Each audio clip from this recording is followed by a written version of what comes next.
Good evening to all. कैसे हैं आप सभी लोग।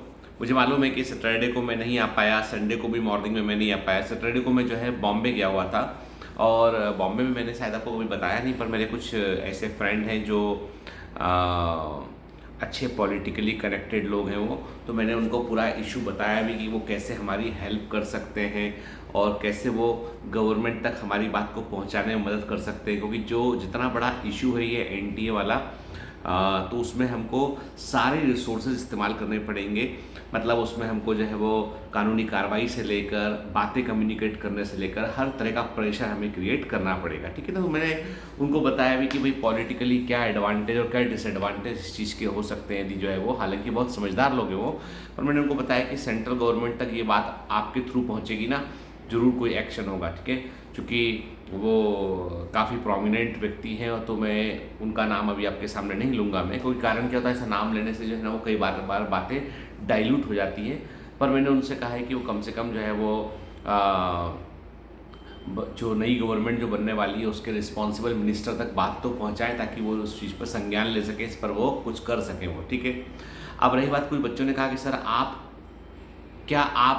खुद कुछ कर सकते हैं इसमें। देखो बेटा, सिंपल सी बात है, हम लोगों ने अब तक जो है बहुत बच्चों से रिक्वेस्ट किया, तो कई बच्चों ने जो है वो आरटीआई को फाइल किया हुआ है, राइट टू इन्फॉर्मेशन के तहत। इसके अलावा कई सौ बच्चों ने सीपी ग्राम में कंप्लेंट की हुई है और सीपी ग्राम बहुत इफेक्टिव है। किसी बच्चे ने लिखा था कि सीपी ग्राम काम नहीं करता है, पर मेरा निजी अनुभव है कि सीपी ग्राम बहुत इफेक्टिव है और सीपी ग्राम जो है वो काम करता है, ठीक है। मतलब मैंने सीपी ग्राम में आज के तकरीबन 2 साल पहले, मैंने 2.5 साल पहले मैंने सीपी ग्राम का इस्तेमाल किया था। और वो भी इसलिए किया था कि कोविड के समय में हम सब लोग जो वर्क फ्रॉम होम था, घर से काम कर रहे थे, तब हमारी कॉलोनी में जो है वो रिनोवेशन का काम शुरू हो गया था सरकारी बंगलों में। CPWD डिपार्टमेंट उसका रिनोवेशन कर रही थी और चूंकि अफसरों के बड़े बड़े अफसरों के बंगले थे तो कोई कुछ कह नहीं पा रहा था। तो मैंने सीपी ग्राम किया और मैंने अपने आसपास के बंगलों को छोड़ दो आप, मैंने उस पूरे एरिया में ही कंस्ट्रक्शन को रुकवा दिया था मैंने, जो प्राइवेट हो चाहे वो CPWD के थ्रू हो, कि बच्चे घर में पढ़ रहे हैं, वर्क फ्रॉम होम है, इस क्लासेस घर में चल रही हैं, तो कोविड के समय कोई भी कंस्ट्रक्शन इस समय नहीं होगा, ठीक है। तो मैंने देखा कि वो बहुत इफेक्टिव मेजर है जो काम करता है और बाकायदा PMO से ऑर्डर भी एक पूरा आया, डिपार्टमेंट को ऑर्डर आया कि आपको ये नहीं करना है, ठीक है। तो पॉइंट ये कि सीपी ग्राम जो है वो बहुत पावरफुल टूल है, बच्चों ने उसका भी इस्तेमाल किया। फिर कुछ बच्चों ने कहा सर आपने क्या रिट पिटीशन लगाया। भाई देखो ऐसा है, पहली बात सुन लो, तुमको थोड़ी कानूनी बातें पता होना चाहिए। नंबर 1, रिट पिटीशन लगाने के लिए आप अफेक्टेड पार्टी होना चाहिए, ठीक है। अफेक्टेड पार्टी मैं तो नहीं हूँ, अफेक्टेड पार्टी बच्चे हैं। तो 5 बच्चे ऐसे हैं जिनकी हमने हेल्प की है रिट पिटीशन लगाने के लिए, तो उन बच्चों के थ्रू हाई कोर्ट में रिट पिटीशन लगा हुआ है, ठीक है। दूसरी बात ये कि सर बताइए कॉपी कौन बच्चे हैं वो, क्योंकि भैया ऐसा है कि मैं क्लियर कर दूँ, जो भी लोग कॉपी लहरा रहे हैं ना, ऐसा मत कीजिए। कानूनी प्रक्रिया में ड्यू कोर्स ऑफ लॉ में जो एक तरीका होता है ना, आप उसको मीडिया में ऐसे यूज़ नहीं कर सकते हैं। कोर्ट इससे आपसे कोर्ट की सहानुभूति खत्म हो जाएगी आपकी, ठीक है। तो कोर्ट की प्रोसीजर को समझिए आप, ठीक है। यानी जो कोर्ट का प्रोसीजर आपके मीडिया में दुनिया भर में क्या हल्ला हो रहा है उससे कोर्ट अफेक्ट नहीं होता है। कोर्ट पर कोई दबाव नहीं पड़ता है। कोर्ट साक्ष्य देखता है, कानून देखता है, आपकी दलील देखता है, आपने क्या एविडेंस प्रोड्यूस किए हैं, क्या घटना घटी थी, उसके प्रमाण देखता है कोर्ट। कोर्ट आपकी इमोशंस पे नहीं चलता है कोर्ट, ठीक है ना, कि पर हल्ला करते पहुंच जाए तो हाई कोर्ट और सुप्रीम कोर्ट कुछ कर लेगा।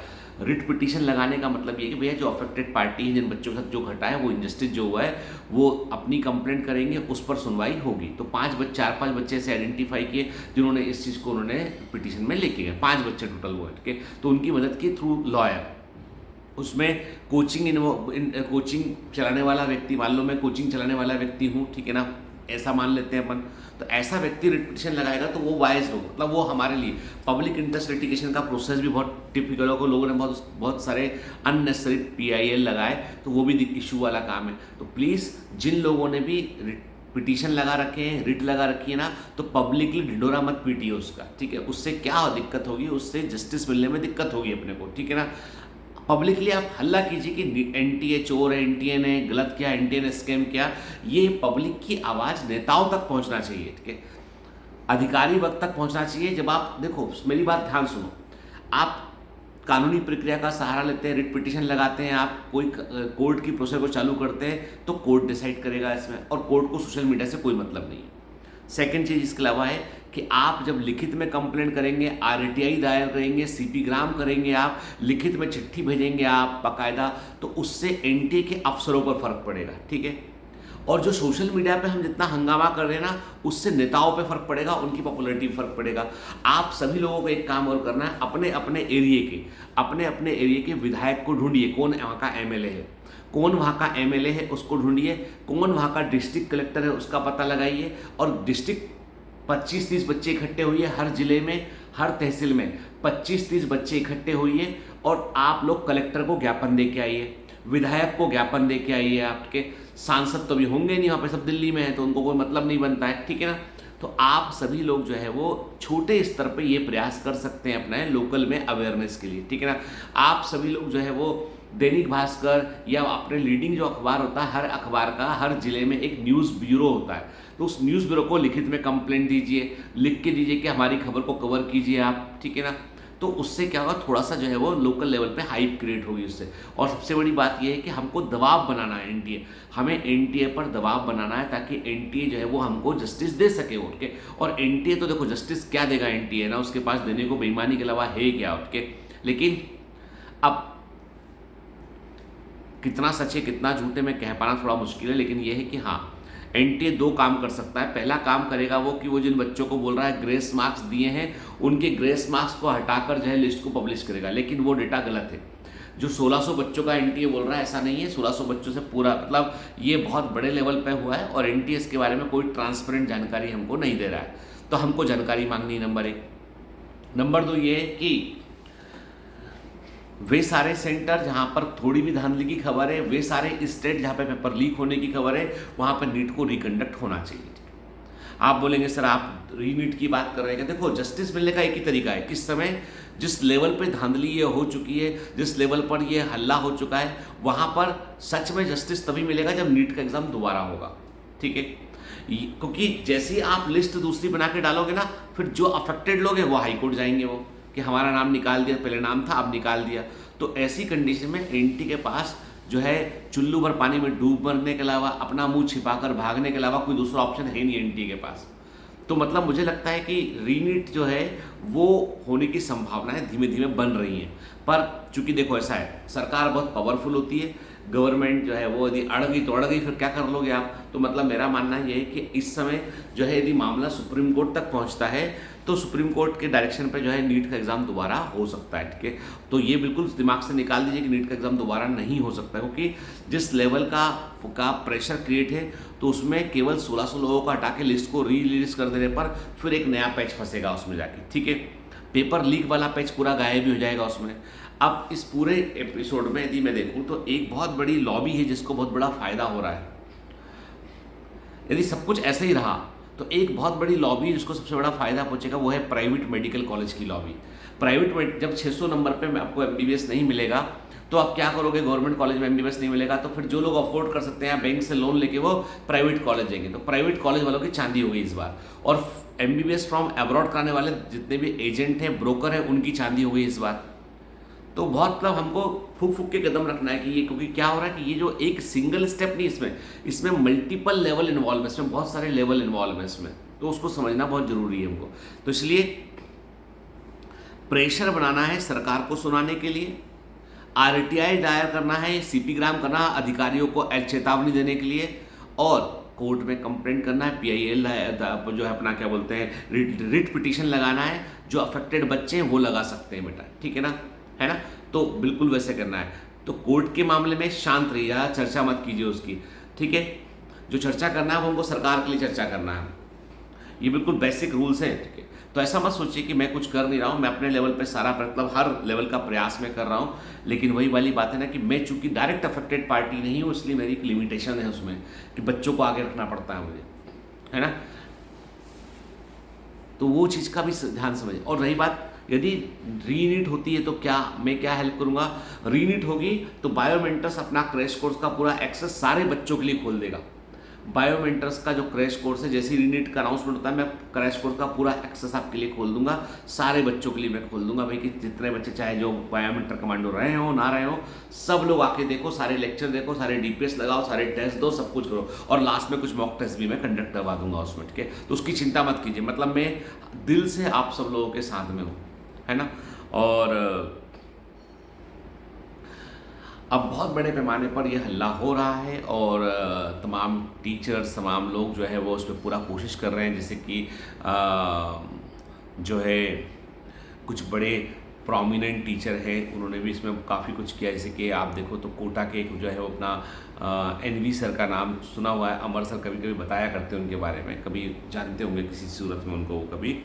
तो एनवी सर ने भी काफ़ी एफर्ट किए उन्होंने, और अलक पांडे सर ने भी काफ़ी एफर्ट किए उसमें, और इसके अलावा जो है वो ब्रिजेश महेश्वरी सर जो एलन के, उन्होंने भी काफ़ी एफर्ट कर रहे हैं, वो भी सारे लोग कर रहे हैं एफर्ट, जो है जो जो अपने अपने अपने लेवल पे जो कर सकते हैं वो सब लोग कर रहे हैं एफर्ट यहाँ पर, और मैं भी कोशिश में लगाऊँ। और लेकिन इसकी शुरुआत की थी, मतलब मैं बोलूँगा उनकी तारीफ़ करूँगा, अपना जो है नैन सर जो BYS क्लासेस वाले हैं, उन्होंने इसको सबसे पहले शिशु को उठाया उन्होंने, और बच्चों का साथ दिया उसने, और उसके बाद फिर मैं साथ में जुड़ा उनके। तो हम लोग दोनों मिलकर भी बहुत कुछ कर रहे हैं, हम लोग है ना, कई बच्चों को ढूंढ रहे हैं जो अफेक्टेड बच्चे, उनसे रिट भी लगवा रहे हैं हम लोग, तो काफ़ी कुछ हम लोग कर रहे हैं इसमें, इस चीज़ में।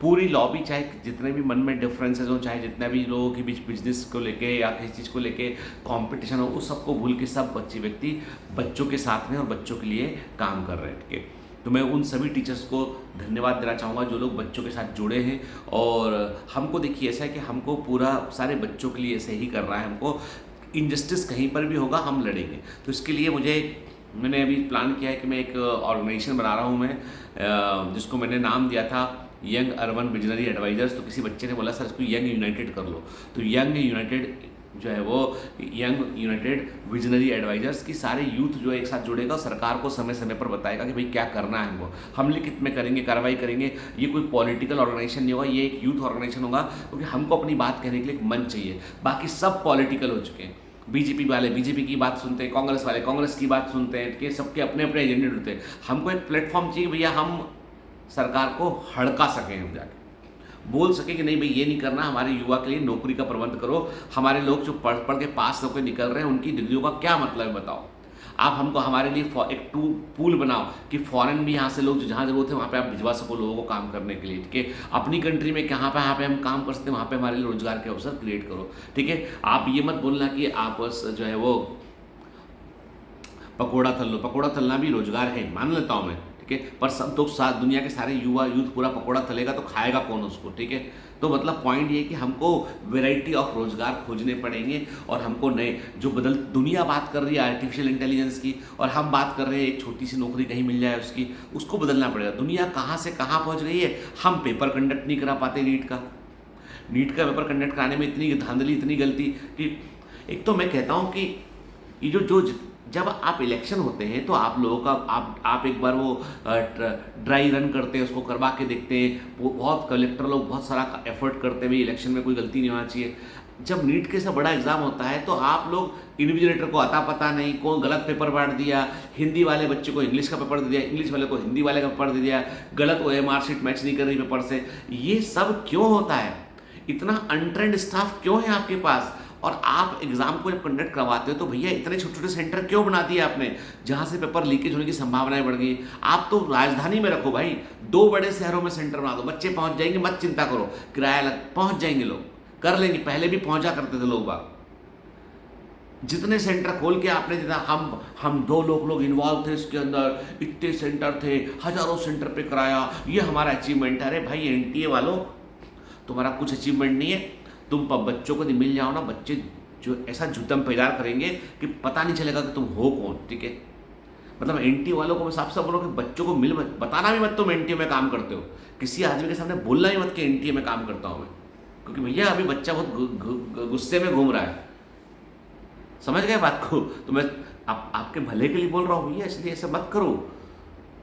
तुम जो काम कर रहे हो टेस्टिंग एजेंसी, अरे क्या की नेशनल टेस्टिंग एजेंसी, एक पेपर ढंग का बना नहीं पाते, एग्जाम ठीक से कंडक्ट कर नहीं पाते हैं, काय की टेस्टिंग एजेंसी?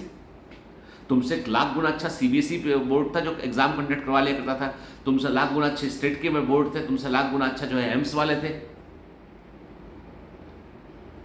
भैया काहे टेंशन ले रहे हो हमारा, सबको पहले सा कर दो तुम व्यवस्था को। स्टेट अपना ले लेगा, ऑल इंडिया कोटे से अपना हो जाएगा, ठीक है, एम्स अपना ले लेगा, है ना। अब तो बहुत एम्स हो गए, एम्स को भी कोई दिक्कत नहीं है। क्यों दिमाग लगा रहे हो अपना, अवसर खत्म करते हो आदमी के लिए बेईमानी करके। तो भाई तो ये मत सोचिए बेटा कि कोई आपके साथ नहीं। मुझे गुस्सा बहुत है मुझे इन लोगों पे, ठीक है, बहुत गुस्सा है इन लोगों को मुझे। पटना पुलिस ने 20 लोग पकड़े पेपर लीक करने में, एफआईआर भी है, सुनने में आया, बच्चों ने भेजा मुझे कॉपी उसका कि सब ये लीक हो, ये आया था हमको वो सोशल मीडिया पे। इतना सब कुछ हो गया है तो क्या मतलब चाह क्या रहे हो। एक दिन ऐसा आएगा कि लोग एनटीए जो एग्जाम कंडक्ट करेगा कोई बैठेगा ही नहीं एग्जाम जाके। सारे बच्चों को एनटीए का एग्जाम का विरोध कर देना चाहिए। नहीं साहब एनटीए एग्जाम लेगा तो हम एग्जाम को पूरे देश में कोई एग्जाम नहीं देगा, खत्म करो इस एजेंसी को, हो गया बहुत। ये काहे की एजेंसी है, मतलब बड़ी बड़ी बातें बॉम्बे में बोलते लोग, बड़ी बड़ी बातें बड़ा पाव खाते, ठीक है। बॉम्बे में कहावत है, मैं कल बॉम्बे से आ रहा हूँ कि भाई कुछ है नहीं, मतलब ज़बरदस्ती लगे ना। तो खैर जो भी है, मैं यही बोलूँगा कि भाई हम लोगों को सबको जो है साथ रहना है। देखो जो पढ़ने वाले बच्चे पढ़ते रहे, सब बच्चे पढ़ने वाले होते हैं, पढ़ते रहे आप, ठीक है। एकदम किताबें फेंक मत देना कि अपना सिलेक्शन हो गया था तो किताबें फेंक के आ गए, जंगल में गड़ा के आ गए। जब तक काउंसलिंग ना हो जाए किताबें गड़ा के मत आना कहीं पे, रखे रहना अपने पास में, ठीक है। तो अपने को सोशल मीडिया के थ्रू बच्चे बोलते हैं ऑफलाइन जमीन पे उतरो, सड़क पे उतरो। अरे भाई तुम मजाक समझो क्या, तुम उतर के देखो सड़क पे जरा। अरे सोशल मीडिया का जो दबाव है ना वही इनको प्रेशर में रखे हुए है। सड़क पे तो आप देखो ना, वो जो है वो अपना लद्दाख में वो जो है अनशन किया था, कौन सुना बताओ मेरे को, बहुत कम लोग सुन पाए इस चीज़ को। तो अभी जमाना है हवा से प्रेशर क्रिएट करने का, इंटरनेट से प्रेशर क्रिएट करने का, इंटरनेशनल लेवल पर प्रेशर क्रिएट करने का, वो जमाना है जब आपकी न्यूज़ जहाँ फैलती है सब जगह फैलती है न्यूज़ को, सरकार दबाव में आती है उसके चलते। तो हमको उसका सहारा लेना है, ठीक है। तो ये सब बातें कि सर आप साथ चलो अपन ऑफिस पढ़ के आएंगे, तो क्या होगा, अंदर हो जाओगे तुम और मैं, बंदो सब अंदर हो जाएंगे। और सर क्रांतिकारी है, कोई नहीं सुनेगा, कोई नहीं। आप गलती करोगे एक ना तो कोई दूसरा सुनेगा नहीं आपकी। अभी हमको कोई गलती नहीं करना है, हमको इनकी गलती बताना है, समझो बात को, ठीक है ना। भावनाओं में मत भाओ भाई, प्रैक्टिकलिटी पे बात करो, ठीक है, जो रियलिटी उस पर बात करो, ठीक है ना। बाकी हम सब लोग हैं बेटा साथ में आपके, चिंता मत करो आप, जो जो हो पाएगा करेंगे हम लोग सब उसके लिए, ठीक है। और कई बच्चों को लगता है सर आप लोग अपने बिजनेस के लिए करते हैं, आप बोलोगे तो बंद भी कर देंगे इसको बिजनेस को, पर तुम्हारा साथ नहीं छोड़ेंगे, ठीक है। मतलब हमारे लिए बिजनेस इतना मायने नहीं रखता, इतना मायने रखता है बच्चों का साथ। क्योंकि मैं जो भी कुछ हूँ आज, छोटा मोटा थोड़ा सा छोटा सा आदमी हूँ, वो सिर्फ आपके कारण हूँ। तो मैं आपका साथ कैसे छोड़ सकता हूँ बोला, आपने ही तो मुझे यहाँ तक पहुँचाया है, तो मेरे लिए आप बहुत कीमती है। All the best.